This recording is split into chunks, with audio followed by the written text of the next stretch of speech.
Hi, you're about to learn my proven system for achieving top 10% confidence and self-esteem. My name is Lucio Buffalmano, founder of The Power Moves, and our flagship course delivered a 700% increase in confidence. If a 700% improvement is interesting for you, then listen out. First off, difference between confidence and self-esteem. Confidence is more about dependent on the situation, self-esteem is more foundational. In this video, we will talk more about the foundational self-esteem. However, the two are interrelated. Second, you may wonder, how do you even measure the 700% increase? And if you ask that question, good, I'm glad you do. Never trust what people say on YouTube videos. We measure the improvement with a self-report questionnaire. And usually, I do not trust questionnaire in the least. However, in the case of confidence and self-esteem, it's different because they are more about how you feel. So a questionnaire where people describe how they feel is relevant and valid for self-esteem and confidence. Introducing the pyramid of confidence. Don't worry, I know it looks freaking complex. However, it's much simpler than it looks. So let me quickly describe it for you. At the top, we have everything that you can control more easily, such as behavior and results. Yes, results, you cannot always control it so easily. However, they're still practical. Below here, we have more what happens at a mental level. And the lower we go, the more we enter into the subconscious. So in this lesson, I want to focus mostly on the subconscious part. The left side here lists what stand in the way of high self-esteem. And on this side, we have the exercises you can do. Among the issues, we have conditioning, such as what your parent taught to you, toxic core belief, toxic shame, especially the anxious attachment style, traumas/fears, approval seeking, and helplessness. All of these impact the various subfacets of self-esteem, which include self-acceptance, which at the higher level become self-love, self-trust, and self-respect.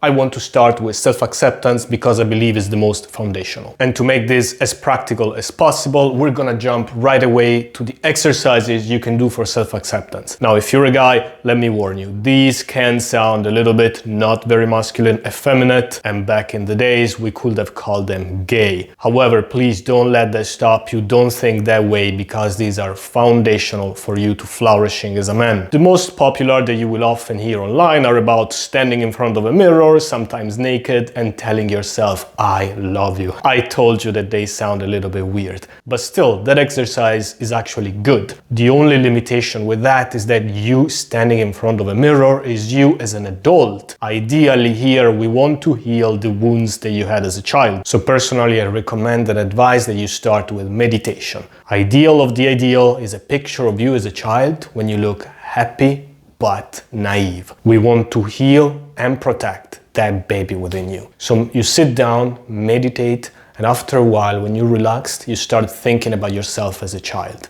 Hug yourself, tell yourself that you love yourself, that you will be there for you. This type of exercise is particularly useful for every one of you who hasn't had much love growing up. Keep in mind that often people think of having had enough love just because they had normal parents who didn't beat them up. However, lack of love is much more common. Common issue with maternal love are about conditional love. For example, with tiger parents, it's I love you if you're successful, good in school, and make me proud. For somebody else, it could be I'm proud of you as long as you go in the army, or for my father it was as long as you go in the Navy like he did. And there can be many of these situations. So that type of exercise is going to be extremely helpful. After you loved yourself as a child, you can start with the present one. Standing in front of a mirror is okay, or you can still do it while meditating. Personally, I prefer and recommend while meditating. Now, we went from the past to the present. Next, I want you to go to the future. I want you to imagine alone, or even worse, with some family, but they're only there for what you leave them, for the dowry. And here it may be worth reminding that the ideal that you have your loving family while you die, for many of us, the reality is that it's a Disney dream. However, the beautiful thing is that as long as you have your own love, you don't need anybody. So think about yourself in your deathbed. Nobody's there, or the people who are there don't care about you. And that's okay, because you will extend your own love and compassion for dying you. Once you reach a good level, with self-acceptance and self-love, you will not need anybody. It's complete mental power and freedom, and it's beautiful. Now you can do more with the present you, but while you accept and love yourself, you think about all your defects, whatever you don't like about yourself. Maybe you're short, maybe you're bold, or maybe you're not that smart, or whatever. You include your defects and you love despite of them in the beginning, and then you love including them, and then you may reach the next step. You love yourself because of them. Extend your self-compassion. You're okay as you are. You love yourself as you are because of who you are. Now, a quick warning I want to make here. For many cases, ideally, you want to work on yourself and your own self-development. Yes, you want to love yourself as you are. However, some people are assholes. And I don't want you to love yourself in your asshole form. That's why general self-development always goes hand in hand with these exercises.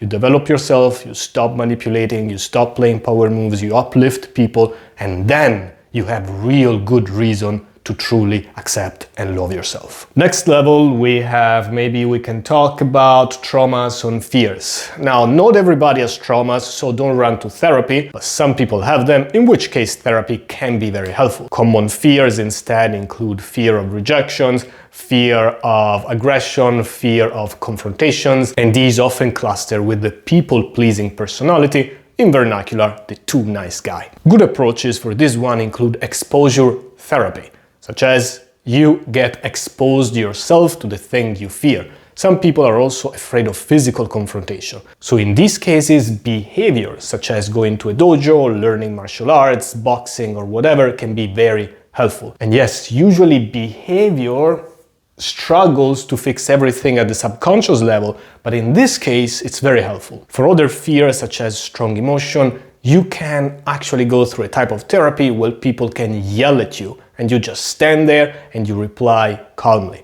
Get a lot of people yelling at you, eventually you will not be so scared anymore. Other interesting issues here are toxic shame and inherited shame. Not many have it, however, those who have it, it truly prevents them from reaching the top 10% of self-esteem. One interesting example of inherited shame was actually from the book Sapiens. It's a wonderful book, however, if you read it, you will realize that the author often references what we did poorly in the past, and the frame is that we should feel bad as individual Homo sapiens for what old Homo sapiens did. So the frame there becomes, this is what your ancestors did, don't you feel bad about it? And the empowered man answer is, fuck no. Look, this goes both in the positive and in the negative way. In the negative way, it means you cannot take any pride or any credit for the good that the past people did. However, on the positive side, you are not guilty for anything they did. Remember, you're an individual. It's always more empowering to look at yourself as an individual. So don't take any credit for what others did, but also don't take the blame. Similar is for collective shame, which is what most recent individuals did in your country's history, for example, or what the current one do. I don't know, some Americans may feel guilty when they go abroad because some countries have issues with Americans. A common one in Germany is for people to feel guilty about the Nazi in their past, to which again the only answer to that is fuck that. Some people do some bad things, some people do some great things. Why should you choose to adopt the worst things that people did? You are one person. You have nothing to do with your country. At the higher level, you can feel great about the great things human did and reject the bad side. But as a beginner, it's simpler to just reject both. Look at yourself as an individual. It's more empowering for you, for what you're going to achieve, and for how you feel. Another interesting one here is approval seeking, and it's about emotional power dynamics. On the power moves, we call it the judge role, such as you seek the approval of a judge, who is somebody who is powerful, successful, or somebody who was important in your life.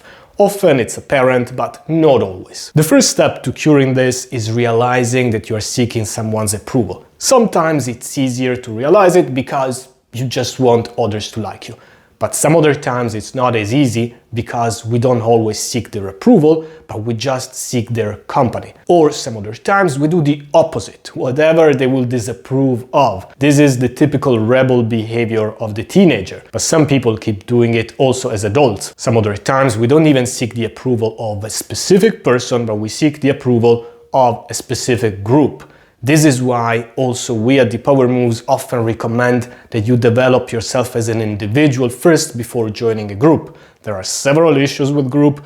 Often, many of them are led by dark triad individuals that do not want your empowerment. However, talking about approval seeking, when you're part of a group, it's human nature that you want to increase your status, protect your status, and to do that, you need the approval of the group. Some other times we seek the approval of the collective of people. And this is why some people end up in professions that they don't like, but just because their parents or society approves and likes them. For a very quick overview, this can be enough. Start with these exercises and you will see your self-esteem will start improving day by day. I've done several of those and they were fantastic. Personally, I've overcome what I felt was a lack of maternal love. I've also overcome a phobia. For me it was of water. Little by little I learned swimming, and I'm laughing because I was a 30-year-old going there with life preservers here in a super small pool, but I did it, and I used to have nightmares about floods. Little by little those nightmares starting to change. It was not me being helpless, but it was me seeking for solution or thinking how could I swim it through.